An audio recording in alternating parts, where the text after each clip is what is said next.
13ನೇ ಪಾಯಿಂಟ್ನಲ್ಲಿ ಈಗೇನು ಶೋಧ ಕಾರ್ಯ ನಡೀತಾ ಇದೆ. ಆಳಕ್ಕೆ ಹೋದಂತೆ ಸಿಗ್ತಾ ಇದೆ ಕೆಸರು ಮಿಶ್ರಿತ ಮಣ್ಣು. ಈಗಾಗಲೇ 10 ಅಡಿ ಆಳ ಆಗದಿರುವಂಥ SITಯ ತಂಡ, ಆದರೆ ಈಗ ಕೆಸರು ಮಿಶ್ರಿತ ಮಣ್ಣು ಸಿಗ್ತಾ ಇದೆ. ಅದಕ್ಕೆ ಏನಾದರೂ ನೀರು ಬಂದಂಥ ಸಂದರ್ಭದಲ್ಲಿ ಅಲ್ಲಿ ಪಂಪ್ ಸೆಟ್ಟನ್ನು ಕೂಡ ರೆಡಿ ಮಾಡಲಾಗಿದೆ ನೀರನ್ನು ಹೊರತೆಗೆಯೋದಕ್ಕೆ. ಸೊ ಈಗ ನಾವು ದೃಶ್ಯದಲ್ಲಿ ನೋಡ್ತಾ ಇದ್ದೀವಿ. ಈಗ ಇದೇ ಸ್ಪಾಟ್ನಲ್ಲಿ 10 ಅಡಿ ಈಗ ಆಳ ಅಗಿತಾ ಇದ್ದಾರೆ. ಆದರೆ ಸದ್ಯಕ್ಕೆ ಕೆಸರು ಮಿಶ್ರಿತ ಮಣ್ಣು ಸಿಗ್ತಾ ಇದೆ ಅನ್ನೋದು ಗೊತ್ತಾಗ್ತಾ ಇದೆ. ಜೊತೆಗೆ ರಾತ್ರಿ ಇಡೀ ಕಾರ್ಯಾಚರಣೆ ಆಗುವಂಥ ಸಾಧ್ಯತೆ, ಅಂದರೆ ತಡರಾತ್ರಿವರೆಗೆ ಹೋಗ್ಬೋದು ಇದು. ಅಲ್ಲೊಂದಷ್ಟು ಲೈಟಿನ ವ್ಯವಸ್ಥೆಯನ್ನು ಕೂಡ ಮಾಡ್ಕೊಂಡಿದ್ದಾರೆ. ಹ್ಯಾಲೋಜನ್ ಲ್ಯಾಂಪ್ ಕೂಡ ಅಲ್ಲಿ ಫಿಕ್ಸ್ ಮಾಡಲಾಗಿದೆ ಆ ಒಂದು ಪೋಲ್ಗೆ, ಕರೆಂಟ್ ಕಂಬಕ್ಕೆ. ಸೊ ಹಾಗೆ ಪಂಪ್ ಸೆಟ್ಟನ್ನು ಕೂಡ ನೀವೇನಲ್ಲಿ ಈ ಗೂಡ್ಸ್ ರಿಕ್ಷಾ ನೋಡ್ತಾ ಇದ್ದೀರಾ, ಗೂಡ್ಸ್ ಆಟೋ. ಸೊ ಅದರಲ್ಲಿ ಪಂಪ್ ಸೆಟ್, ಪೈಪ್ ಎಲ್ಲವನ್ನು ಕೂಡ ರೆಡಿ ಮಾಡಲಾಗಿದೆ. ಸೊ ಧರ್ಮಸ್ಥಳದ 13ನೇ ಪಾಯಿಂಟ್ನಿಂದ ನೇರ ದೃಶ್ಯಗಳನ್ನು ನಾವು ಗಮನಿಸ್ತಾ ಇರೋದು. ಸೊ ಈಗಾಗಲೇ ಎಟಾಚಿಯನ್ನು ಬಳಸಿ ಮಣ್ಣು ತೆಗೆಯುವಂಥ ಕಾರ್ಯ ಭರದಿಂದ ಸಾಗ್ತಾ ಇದೆ.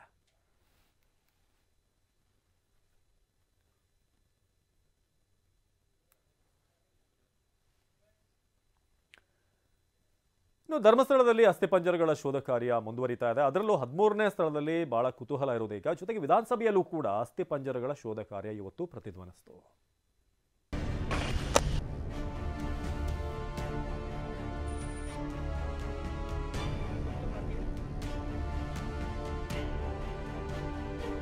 ಹದಿಮೂರನೇ ಪಾಯಿಂಟ್ನಲ್ಲಿ ಸಿಗುತ್ತಾ ಅಸ್ಥಿಪಂಜರ. ಜಿಪಿಆರ್ನಿಂದ ಶೋಧ ಬೆನ್ನಲ್ಲೇ SITಯಿಂದ ಉತ್ಖನನ. ಧರ್ಮಸ್ಥಳದ ನೇತ್ರಾವತಿ ನದಿಯ ತೀರದಲ್ಲಿ ನಡೆಯುತ್ತಿರೋ ಅಸ್ಥಿಪಂಜರಗಳ ಶೋಧ ಕಾರ್ಯ ತೀವ್ರ ಕುತೂಹಲ ಕೆರಳಿಸಿದೆ. ದೂರುದಾರ ಗುರುತಿಸಿರೋ 13ನೇ ಸ್ಥಳದಲ್ಲಿ ಜಿಪಿಆರ್ನಿಂದ ಶೋಧ ನಡೆದ ಬೆನ್ನಲ್ಲೇ SIT ತನಿಖಾ ತಂಡ ಉತ್ಖನನ ಶುರು ಮಾಡಿದೆ.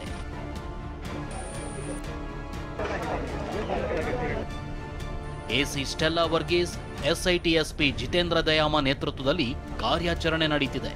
ಮಿನಿ ಅರ್ತ್ ಮೂವರ್ ಮೂಲಕ 18 ಅಡಿ ಆಳ ಅಗೆತಿದ್ದಾರೆ.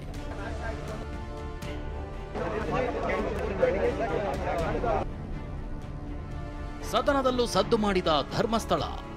ಒಂದ್ ಕಡೆ ಧರ್ಮಸ್ಥಳದಲ್ಲಿ ಅಸ್ಥಿಪಂಜರಗಳ ಹುಡುಕಾಟ ತೀವ್ರಗೊಂಡಿದ್ರೆ, ಇತ್ತ ವಿಧಾನಸಭೆಯಲ್ಲೂ ಇವತ್ತು ಇದೇ ವಿಚಾರ ಸದ್ದು ಮಾಡಿತು. ಶೂನ್ಯ ವೇಳೆಯಲ್ಲಿ ವಿಷಯ ಪ್ರಸ್ತಾಪಿಸಿದ ಬಿಜೆಪಿ ಶಾಸಕ ಸುನೀಲ್ ಕುಮಾರ್, ಹಿಂದೂ ಧಾರ್ಮಿಕ ಸ್ಥಳಗಳ ಮೇಲೆ ಪ್ರಹಾರ ಮಾಡೋ ಕೆಲಸ ನಡೀತಿದೆ, ಗುಂಡೆಯಾಗಿದ್ರು ಏನೂ ಸಿಕ್ಕಿಲ್ಲ, ಇನ್ನು ಎಷ್ಟು ಗುಂಡಿ ತೆಗಿತೀರಿ ಅಂತ ಪ್ರಶ್ನಿಸಿದ್ರು. 13 ದಿನಗಳಿಂದ ಧರ್ಮಸ್ಥಳವನ್ನು ಕೇಂದ್ರವಾಗಿ ಇಟ್ಟುಕೊಂಡು ಅಸಹಜ ಸಾವಿನ ಕುರಿತಂತೆ SIT ತನಿಖೆಯನ್ನು ಮಾಡ್ತಾ ಇರೋದನ್ನು ನಾನು ಸ್ವಾಗತಿಸ್ತೇನೆ. ಸರ್ಕಾರ ಇದರ ಕುರಿತಂತೆ ಸತ್ಯಾಸತ್ಯತೆಗಳು ಬರಬೇಕು ಅನ್ನೋದ್ರ ಬಗ್ಗೆ ನಮ್ದು ಯಾರ್ದು ಕೂಡ ಭಿನ್ನಾಭಿಪ್ರಾಯಗಳಿಲ್ಲ. ಆದರೆ ತನಿಖೆಯ ನೆಪದಲ್ಲಿ ಹಿಂದೂ ಧಾರ್ಮಿಕ ಕ್ಷೇತ್ರಗಳನ್ನು ಅವಹೇಳನ ಮಾಡುವಂಥ ಪ್ರಕ್ರಿಯೆಗಳು ನಿರಂತರವಾಗಿ ಕಳೆದ ಕೆಲವು ದಿನಗಳಿಂದ ನಡೀತಾನೆ ಬಂದಿದೆ. ಸುನಿಲ್ ಕುಮಾರ್ ಪ್ರಶ್ನೆಗೆ ಉತ್ತರಿಸಿದ ಗೃಹ ಸಚಿವ ಪರಮೇಶ್ವರ್, SIT ತನಿಖೆ ನಡೀತಿದೆ, ಹಾಗಂತ 106 ಗುಂಡಿ ಅಗೆಯಲು ಸಾಧ್ಯವಿಲ್ಲ, ತನಿಖಾ ವರದಿ ಬಂದ ಮೇಲೆ ಉತ್ತರ ಸಿಗುತ್ತೆ ಅಂತಂದ್ರು. ಸುನೀಲ್ ಕುಮಾರ್ ಅವರು ಬಹಳ ಪ್ರಾಮುಖ್ಯವಾದಂಥ ಮತ್ತು ಗಂಭೀರವಾದಂಥ ಪ್ರಶ್ನೆಯನ್ನ ಇವತ್ತು ಶೂನ್ಯ ವೇಳೆಯಲ್ಲಿ ಎತ್ತಿದ್ದಾರೆ. ಜನಸಮುದಾಯದ ಒತ್ತಾಯದ ಮೇಲೆ ಇದಕ್ಕೆ ತನಿಖೆ ಮಾಡಬೇಕು ಅಂತೇಳಿ ತೀರ್ಮಾನ ಮಾಡಿ ಅದನ್ನು 19/7/25 ಒಂದು SITಯನ್ನೇ ಪ್ರಾರಂಭ ಮಾಡಿ ತನಿಖೆಯನ್ನು ಮಾಡೋದಕ್ಕೆ ಆದೇಶ ಮಾಡಿದ್ದೇವೆ. ತನಿಖೆ ಪೂರ್ಣ ಆಗಬೇಕು, ಅದಕ್ಕೂ ಒಂದು ಕಾಲಮಿತಿನೂ ಕೂಡ ಇರುತ್ತೆ.